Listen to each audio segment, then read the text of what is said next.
പ്രധാനപ്പെട്ട കാര്യം സഭയിൽ ഇപ്പോൾ നടക്കുന്ന ദൃശ്യങ്ങൾ നമ്മൾ വളരെ നാടകീയമായ രംഗങ്ങളാണ് സഭയിൽ നടക്കുന്നത്. റോഷിപാലുണ്ട്. റോഷിപാൽ ഇപ്പോൾ സ്പീക്കർ ചെയറിൽ നിന്ന് പോയിട്ടുണ്ട് എന്നാണ് മനസ്സിലാക്കുന്നത്. അത്യന്തം നാടകീയമായ രംഗങ്ങളാണ് നടന്നത്. ഇനി 12 മണിക്ക് അടിയന്തര പ്രമേയത്തിനുള്ള അവതരണാനുമതി തേടിയതിൽ ഇപ്പോൾ സ്പീക്കർ അനുവദിച്ച സാഹചര്യത്തിൽ അടിയന്തര പ്രമേയ ചർച്ചയുണ്ടാവും. അടിയന്തര പ്രമേയ ചർച്ച വരെയാണോ ഇപ്പോൾ സഭ നിർത്തിവെച്ചിരിക്കുന്നത്?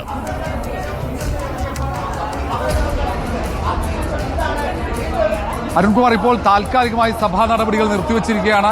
ഒരുപക്ഷെ അല്പസമയത്തിനകം തന്നെ വീണ്ടും ഈ കക്ഷി നേതാക്കളുമായി ചർച്ച നടത്തിയതിനു ശേഷം സഭ വീണ്ടും തുടരാനുള്ള സാധ്യതയുണ്ട്. എന്തായാലും സ്പീക്കറുടെ ഓഫീസിലേക്ക് മടങ്ങിക്കഴിഞ്ഞു. നേരത്തെ പ്രതിപക്ഷത്തിന്റെ ഭാഗത്തുനിന്നുണ്ടായ ഒരു അസാധാരണമായ നീക്കം, ഈ കടുത്ത ഇപ്പോൾ അറിയിപ്പ് വന്നു, അടിയന്തര പ്രമേയ ചർച്ചയില്ല. പ്രതിപക്ഷം അടിയന്തര പ്രമേയത്തിനുള്ള അവതരണാനുമതിക്കുള്ള നോട്ടീസ് നൽകിയെങ്കിലും പിന്നീട് സഭയിൽ കയ്യാങ്കളി. അതിനെ തുടർന്ന് ഇന്നിപ്പോൾ സ്പീക്കർ പറയുന്നു സഭ ഇന്നത്തേക്ക് പിരിഞ്ഞിരിക്കുന്നു. സഭ ഇന്നത്തേക്ക് പിരിഞ്ഞിരിക്കുന്നു എന്നതാണ് ഈ മണിക്കൂറിൽ ഏറ്റവും പ്രധാനപ്പെട്ട വാർത്ത. സഭയിൽ ഇനി അടിയന്തര പ്രമേയ ചർച്ച ഇന്നുണ്ടാവില്ല. 12 മണിക്ക് അടിയന്തര പ്രമേയ ചർച്ചയ്ക്കുള്ള സമയം കുറിച്ചുവെങ്കിലും പ്രതിപക്ഷാംഗങ്ങളും വാച്ചൻവാർഡും തമ്മിൽ പിന്നീട് കയ്യേറ്റമുണ്ടായി. മുഖ്യമന്ത്രിയും പ്രതിപക്ഷ നേതാവും തമ്മിൽ സഭയിൽ നേർക്കുനേർ ഏറ്റുമുട്ടുന്ന സാഹചര്യമുണ്ടായി. ഈ സാഹചര്യത്തിനിടയിൽ സ്പീക്കറുടെ ഡയസിന് മുന്നിൽ പ്രതിപക്ഷ നേതാക്കൾ അണിനിരന്നു. ഈ സാഹചര്യത്തിലാണ് വാച്ചൻവാർഡ് വരികയും മാത്യു കുഴൽനാടൻ അടക്കമുള്ളവരെ ഈ സ്പീക്കറുടെ ഡയസിൽ നിന്ന് താഴേക്കിറക്കാൻ ശ്രമിക്കുകയും ചെയ്തു. MLA-മാർക്ക് നേരെ കയ്യാങ്കളി എന്നാരോപിച്ച് പ്രതിപക്ഷം ഡയസിലേക്ക് എത്തി. ഇപ്പോൾ വാച്ചൻവാർഡുകൾ കൂടുതൽ നിരന്നു. സ്പീക്കറുടെ ഡയസിലേക്ക് പ്രതിപക്ഷ MLA-മാർ കയറുന്നത് തടഞ്ഞു. അതിനുശേഷം സ്പീക്കർ സഭ വിട്ടുപോയി. സ്പീക്കർ സഭ വിട്ടു പോകുന്നതിന് മുൻപ് സഭ ഇന്നത്തേക്ക് പിരിഞ്ഞതായി അറിയിക്കുകയും ചെയ്തു. അങ്ങനെ അടിയന്തര പ്രമേയ ചർച്ച നടക്കാതെ പോയി. അടിയന്തര പ്രമേയ ചർച്ച സ്പീക്കർക്ക് അടിയന്തര പ്രമേയ ചർച്ചയിന്മേലുള്ള അവതരണാനുമതിക്കുള്ള നോട്ടീസ് നൽകിയിരുന്നു. സണ്ണി ജോസഫ് MLA അടക്കമുള്ളവർ ആ നോട്ടീസ് പരിഗണിച്ചുകൊണ്ട് തെറ്റിദ്ധാരണ നീക്കാൻ ചർച്ചയാകാം എന്ന് സർക്കാർ സമ്മതിച്ചു. അതിനെ തുടർന്ന് 12 മണിക്ക് സമയം നിശ്ചയിച്ചു. പക്ഷേ അതിനിടയിൽ നടന്ന സംഭവ വികാസങ്ങൾ, സഭയിലെ കയ്യാങ്കളി, സഭയിലെ സംഘർഷം, അതിനെ തുടർന്ന് ഇന്നിപ്പോൾ സഭ പൂർണ്ണമായും ഇന്നത്തേക്ക് പിരിഞ്ഞിരിക്കുകയാണ്. സഭ നാടകീയമായ സംഭവ വികാസങ്ങളാണ് സഭ തുടങ്ങുന്ന സമയം മുതൽ ഈ നിമിഷം വരെയും ഉണ്ടായത്. റോഷിപാൽ, സഭ ഇന്നത്തേക്ക് പിരിയുമ്പോൾ അടിയന്തര പ്രമേയ ചർച്ചയില്ല. അരുൺകുമാർ, ഏറ്റവും പ്രധാനപ്പെട്ട പ്രതിപക്ഷം നൽകിയ അടിയന്തര പ്രമേയ ചർച്ച നടക്കില്ല. കാരണം അത്രയും സംഘർഷഭരിതമായ സാഹചര്യം സഭയിൽ ഉണ്ടായി. സഭയിൽ പ്രതിപക്ഷത്തിന്റെ പ്രതിഷേധം ഒരു പരിധിക്കപ്പുറത്തേക്ക് കടക്കുന്നു.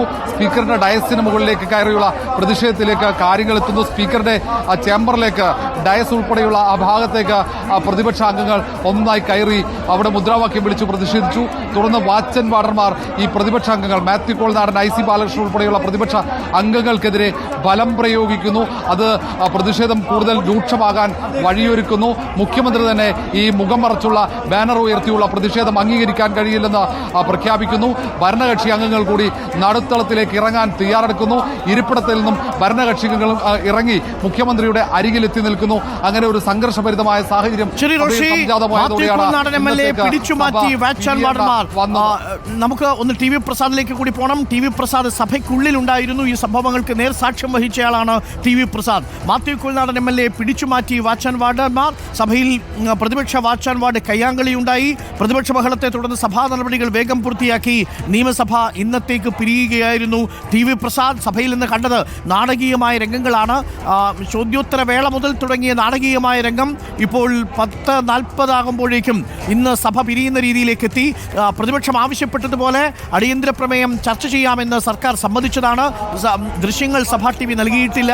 ഇതിൽ മലപ്പുറം പരാമർശത്തിന്മേൽ പ്രതിപക്ഷം ഉന്നയിച്ച അടിയന്തര പ്രമേയ നോട്ടീസിന്മേൽ മുഖ്യമന്ത്രി ആ ചർച്ചയാകാമെന്ന് സമ്മതിക്കുമ്പോൾ പ്രതിപക്ഷം വീണ്ടും സഭയിൽ മുഖ്യമന്ത്രിക്കെതിരെ തിരിയുന്ന കാഴ്ചയാണ് നമ്മൾ കണ്ടത്.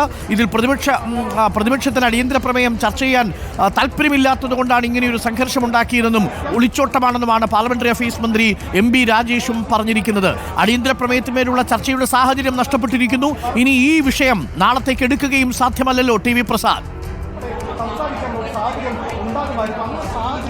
അരുൺ, ഇനിയിപ്പോൾ ഈ വിഷയം നാളെ എടുക്കുമോ എന്നുള്ള കാര്യത്തിലാണ് ഏറ്റവും പ്രസക്തമായ ചോദ്യം. അതുതന്നെയാണ് അരുൺ. ഇന്ന് രാവിലെ ചോദ്യോത്തരവേള തുടങ്ങുന്നതിന് മുമ്പ് തന്നെ പ്രശ്നങ്ങൾ തുടങ്ങി എന്നുള്ളതാണ്. സാധാരണ ചോദ്യോത്തരവേള തുടങ്ങിയതിന് ശേഷമാണ് ഇത്തരം സംഘർഷം, ഇത്തരം പ്രതിഷേധങ്ങളിലേക്കൊക്കെ പ്രതിപക്ഷം കടക്കാറുള്ളതെങ്കിൽ ഇന്ന് നേരെ തിരിച്ചായിരുന്നു. അതായത് നക്ഷത്ര ചിഹ്നമിട്ട ചോദ്യങ്ങൾ നക്ഷത്ര ചിഹ്നമിടാത്ത ചോദ്യങ്ങളാക്കി എന്ന് സ്പീക്കർക്കെതിരെ ഗുരുതരമായ ആരോപണം ഉന്നയിച്ചുകൊണ്ടായിരുന്നു വി ഡി സതീശൻ ഇന്ന് സഭയിൽ തുടങ്ങിയത് തന്നെ.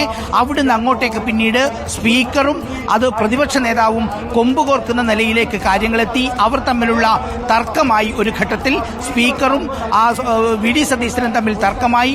ആരാണ് ഇത് സ്പീക്കർ എന്ന് ചോദിച്ച ചോദ്യം വി ഡി സതീശനെ, പ്രതിപക്ഷ നേതാവിനെ പ്രകോപിതനാക്കി. അത് അങ്ങയുടെ അപക്വമായ നിലപാടാണ്, സർക്കാരിന്റെ എല്ലാ വൃത്തികേടുകളെയും കൂട്ടുനിൽക്കുന്നത് കൊണ്ടാണ് അങ്ങനെ ചോദിക്കേണ്ടി വരുന്നതെന്ന് പറയുന്നു.